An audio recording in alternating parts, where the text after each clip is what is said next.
Welcome to the NextStepU show. I am Dave Mamano, your Next Step guy, founder of this great company, NextStepU.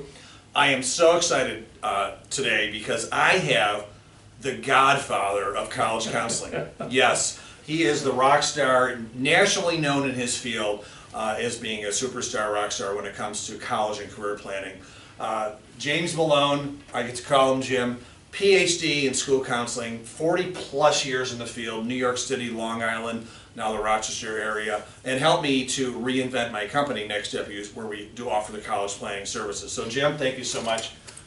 So excited you're my guest today. Thank you. I am absolutely delighted to be here. I've known this character for 18 years. Yes, we have a good friendship, we've got a nice professional relationship, and I am very happy to be working with you. Well, thanks for being here. Let me tell you one quick cool thing about Jim, so like you add a little credibility, not that the PhD and the 40 plus years is enough. So when Jim was a school counselor years ago, this woman came up to him as one of the students and said, I want to be a singer, what do you think? Now when most high school students tell an adult they want to be a professional singer, they say, the adult will say, oh, that's great, honey, but why don't you have like a little business career as a backup? Well, Jim actually said something like, I've heard you sing, I actually think you should go for it.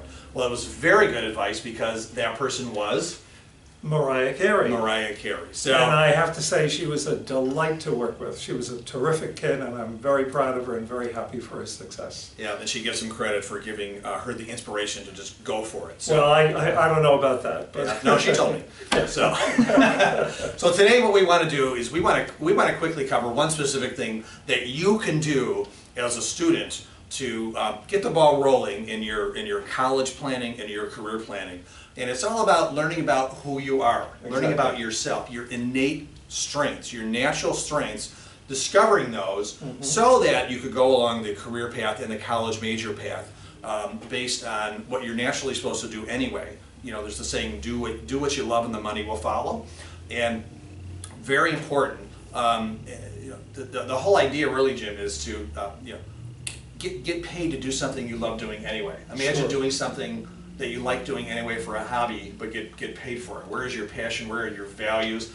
So, Jim, tell us a little bit. So I'm in 9th grade, and I like this idea of self-assessment, figuring out naturally who I am. Okay. What are some of the things I can do, and what really is the importance of this self-assessment process? Okay, I think it's important to place it in a spectrum. We talk about the career development process. So there are steps in this process. And no accident that your company and our mission is called Next Step, because all of us across the lifespan have various steps we take in our career planning. So just to frame it, step one usually begins with who am I, what am I about, what do I love, what are my skills, what's my value structure, what kind of a person am I, but I'm also becoming. I'm a 9th grader, I'm a young person, I'm 13, 14. So I'm in the process of becoming somebody. So step one is figuring that out. That's the assessment. But very quickly, that leads to step two, which we call exploration. You don't just figure this out and make a decision. You have to really deeply explore. So you've got to take the results of your assessment, which I'll talk about in more depth in a minute.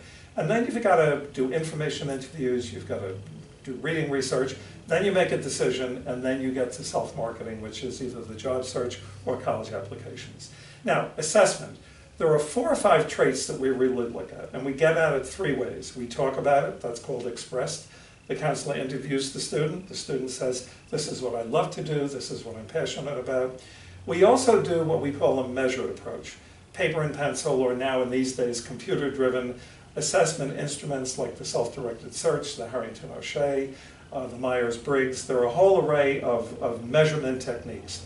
And then the third approach to assessment is what we call experiential. Let's look at your hobbies. Let's look at what you do, how you vote with your feet. What's important to you in terms of your resume, your high school activities. That will also tell you a little bit about who you are. And then we try to bring those together. What you say about yourself, how you measure in the psychometric testing, and then what your experience tells us. If you get that package and that mosaic, that blueprint of who you are at that moment, then you can take that and do really intelligent, informed exploration. Wow, that's intense. In a nutshell, that's how assessment works. Beautiful. So wrap it up, 10 seconds or less. I'm a high school student. I like what you said. What are the 4 or 5 things I'm going to do in the next couple days? First thing is you run slowly but authentically to your counselor. And you say to your counselor, I'd like to engage in some career assessment. That counselor will want to give you a hug, because counselors want kids to get into this process early. That's the first thing. Secondly, job shadowing. Third thing, do reading research, part-time jobs. Do whatever you can to get some feedback and knowledge about what's out there for you. But remember, it's a process. You don't just do assessment. We call that test and tell. No counselor should give you the test and tell you what to be. It gives you a track to run on and a way to explore. Great, excellent. Jim, thank you so much. Appreciate you pleasure. being here. Okay. Jim Malone, Dave Amato, NextStepU. Please visit us to learn more. Have a great one. Thank you.